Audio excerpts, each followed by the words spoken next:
অনেক দিনের অপেক্ষার পর শখের বাজিগর পাখির ডিম ফুটে বাচ্চা হয়েছে। তো ডিম ফুটে বাচ্চা হওয়ার পরে কিছু কিছু করণীয় থাকে। আজকে আপনাদের সঙ্গে বাজিগর পাখির ডিম ফুটে বাচ্চা হওয়ার পরে কি কি করণীয় এবং কি কি করতে হবে সেটা নিয়ে বিস্তারিতভাবে আলোচনা করব। ভিডিওর মূল বিষয়বস্তুতে যাওয়ার আগে আপনাদের কাছে একটি ছোট্ট আবেদন থাকবে, যারা এখনও পর্যন্ত আমার চ্যানেলটিকে সাবস্ক্রাইব করেননি অবশ্যই আমার চ্যানেলটিকে সাবস্ক্রাইব করে পাশে থাকা বেল আইকনটি টিপে দেবেন, যাতে এই ধরনের ইনফরমেটিভ ভিডিও আপলোড হওয়ার সঙ্গে সঙ্গে আপনাদের ফোনে নোটিফিকেশানের মাধ্যমে ভিডিওটি পৌঁছে যায়। বাজিগর পাখি ডিম পাড়ার পরে কি করতে হবে না করতে হবে, বা বাজিগর পাখি ডিম পাড়ার পরে করণীয় কি, এই নিয়ে কিছুদিন আগে আমি একটা ভিডিও প্রকাশ করেছি। সেই ভিডিওর লিঙ্ক আমি ডেসক্রিপশন বক্সে দিয়ে দেবো, অবশ্যই আপনারা দেখে নেবেন। আজকে আলোচ্য বিষয় যেটা, বাজিগর পাখির বাচ্চা ফোটার পরে কিছু কিছু জিনিস করণীয় থাকে, বা সকল পাখাল বন্ধু যারা নতুন করে বাজিগর পাখি পালন করছেন বা যারা এই বিষয়ে অভিজ্ঞ নন, তাদের কাছে একটা প্রশ্ন থাকে যে বাজিগর পাখি বাচ্চা ফোটার পরেতে কী করতে হবে বা কীভাবে যত্ন নিতে হবে, কী কী যত্ন নেওয়া উচিত। তো এই নিয়ে তাদের মনের ভেতরে একটি সংশয় থাকে। আজকে ভিডিওটি পুরোপুরি দেখার পরে আশা করব আপনাদের মনের ভেতরে এই ধরনের সংশয় একটুও থাকবে না। তাই বলবো ভিডিওটি স্কিপ না করে পুরো ভিডিওটি দেখবেন। প্রথম যে জিনিসটা করতে হবে আপনাদেরকে, সেটা হচ্ছে কেজ ফ্লোর, জলের পাত্র এবং খাবারের পাত্রকে নিয়মিত পরিষ্কার করতে হবে। কারণ হচ্ছে কোনো ধরনের ফাঙ্গাস ইনফেকশান বা ব্যাকটেরিয়াল ইনফেকশান যদি পেরেন্টস পাখির হয়ে যায়, তো সেই ইনফেকশান সহজেই কিন্তু তার বাচ্চা পাখির শরীরে চলে যাবে। কারণ হচ্ছে পেরেন্টস পাখি তার বাচ্চা পাখিকে ফিড করাবে। তো অবশ্যই আপনারা চাইবেন না যে বাচ্চা থাকা অবস্থায় তার পেরেন্টস পাখি অসুস্থ হোক। পেরেন্টস পাখি যদি অসুস্থ হয় তাহলে নিজের বাচ্চাকে ফিড করাবে না, এবং সেই থেকে যদি কোনোভাবে সেই রোগ পাখির বাচ্চা শরীরে চলে যায় তাহলে পাখির বাচ্চাগুলো মারা যাবে। তো এই জিনিসটা আপনাদেরকে মাথায় রাখতে হবে। অবশ্যই আপনারা নিজেদের কেজ ফ্লোর, পাখির কেজ ফ্লোর এবং জলের পাত্র, খাবারের পাত্রকে নিয়মিতভাবে পরিষ্কার করবেন। 2 নম্বর যে পয়েন্টটি হচ্ছে সেটা হচ্ছে, এই সময় পাখিদেরকে একেবারে পরিশুদ্ধ জল দেবেন, এবং পরিশুদ্ধ যে জলটি দেবেন সেটাকে আপনারা 2 ঘন্টা অন্তর অন্তর পারলে চেঞ্জ করে দেবেন। যদি খুব 2 ঘন্টা অন্তর না পারেন, অন্তত 3 থেকে 4 ঘন্টার মধ্যে আপনারা জলটাকে ফেলে দিয়ে নতুন জল দেবেন। কারণ হচ্ছে এই সময়তে পাখিরা প্রচণ্ড পরিমাণে খাবার খাবে, এবং সেই খাবারের উচ্ছিষ্ট গিয়ে খাবার জলে পড়তে পারে। বা যদি আপনারা ফিডার না ইউজ করেন, অমনি জলের পাত্র ইউজ করেন, তাহলে কি হবে, মাঝে মধ্যেই কিন্তু পাখিরা ওতে পায়খানা করে দেয়। তো ওই জল যদি পাখিরা খায় এবং তার বাচ্চাকে খাওয়ায়, তাহলে পাখির বাচ্চাগুলো কিন্তু সহজেই অসুস্থ হতে পারে। কারণ হচ্ছে পাখির বাচ্চাদের ইমিউন সিস্টেম পেরেন্টস পাখির থেকে অনেকটা কম হয়।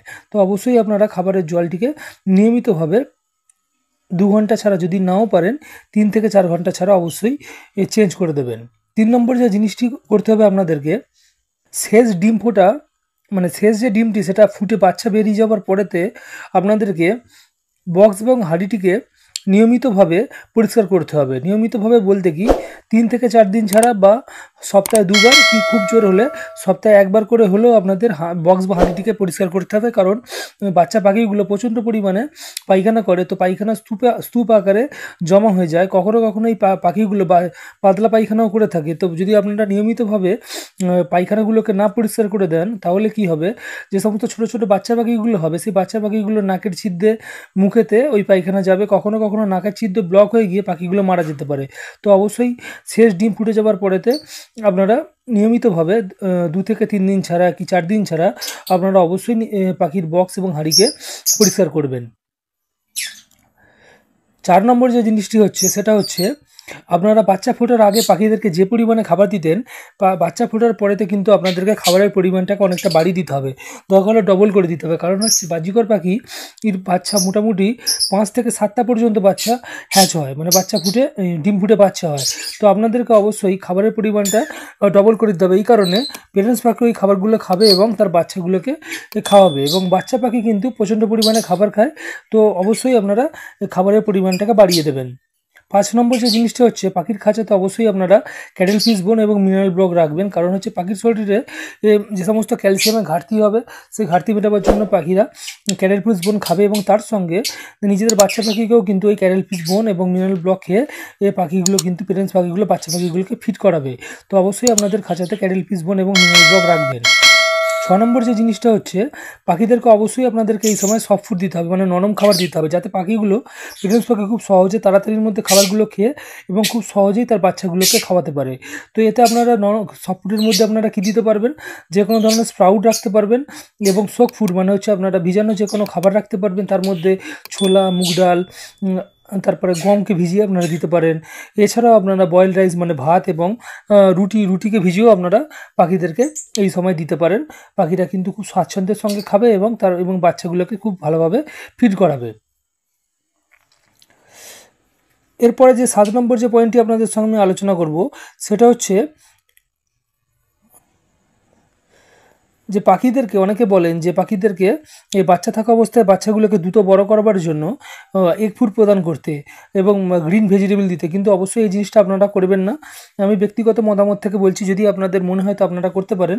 কারণ হচ্ছে এই সময় এগ ফুড এবং গ্রিন ভেজিটেবল মানে হচ্ছে সবুজ শাকসবজি যদি পাখিদেরকে দেন, তাহলে পাখিদের পাতলা পায়খানা হওয়ার চান্স অনেকটা বেড়ে যায়। তো এই সময়তে আপনারা রিস্ক না নিয়ে পাখিদেরকে অবশ্যই এই সময়তে একদমই এগ ফুড এবং গ্রিন ভেজিটেবল প্রদান করবেন না। বাচ্চাগুলো মোটামুটি শেষ যে বাচ্চাটি, সেই বাচ্চাটির বয়স যখন 14 থেকে 15 দিন হয়ে যাবে, তারপরে আপনারা এইসব এগ ফুড এবং গ্রিন ভেজিটেবল পাখিদেরকে দিতে পারেন, তার আগে দেওয়ার কোনো প্রয়োজন নেই।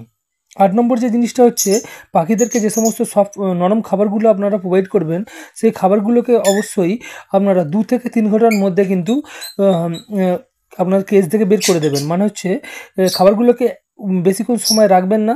যদি খাবারগুলোকে বেশিক্ষণ সময় রাখেন, তাহলে কিন্তু ওই খাবারের মধ্যে ফাঙ্গাস ইনফেকশান হয়ে যেতে পারে এবং পাখিগুলো ফুড পয়জনিংয়ের দ্বারা পাখিদের মধ্যে বমি বা নানান ধরনের সমস্যা ইস্যু আসতে পারে। তো অবশ্যই আপনারা আপনার যে সফট ফুডগুলোকে দেবেন, সেই সফট ফুডগুলোকে 2 থেকে 3 ঘন্টার মধ্যে পাখি যতটা খাবে বাকি সফট ফুডগুলোকে আপনারা পাখির খাঁচা থেকে বের করে দেবেন। 9 নম্বর যে জিনিসটা হচ্ছে, আপনাদেরকে নিয়মিতভাবে বাচ্চাগুলোকে চেক করতে হবে। দিনে 2 বার করে অন্তত আপনাদেরকে বাচ্চাগুলোকে চেক করতে হবে, দেখতে হবে যে পেরেন্টস পাখি তার বাচ্চাগুলোকে ঠিকঠাকভাবে খাওয়াচ্ছে কিনা। মানে আপনাদেরকে দেখতে হবে বাচ্চা পাখির ক্রপটিতে খাবার আছে কিনা। যদি বাচ্চা পাখির ক্রপে খাবার থাকে ভালো, আর যদি ক্রপে খাবার না থাকে, তাহলে ওই বাচ্চাগুলোকে আপনাদেরকে কী করতে হবে, দিনে 1 বার কি 2 বার অবশ্যই আপনাদেরকে হ্যান্ড ফিড দিতে হবে, বা সেরকম হলে দরকার হলে আপনাদের এই বাচ্চা পাখিগুলোকে একেবারে হ্যান্ড ফিডে তুলে নিতে হবে।